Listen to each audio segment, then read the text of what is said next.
Hi! In front of me is Motorola Edge X40, and today I would like to show you how you can use split screen view.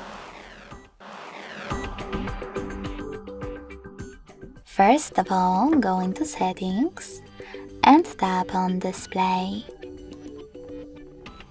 Now scroll all the way down and click on Swipe to Split.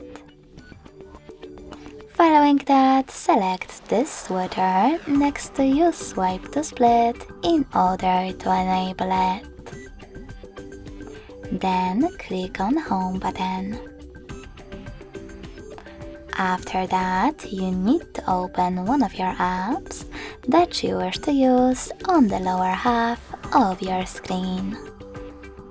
Click on Home button and access the other one, like Play Store. Then you need to swipe across your screen back and forth, like that, and click on one of your apps opened in the background. As you can see, finally, I can use both at the same time.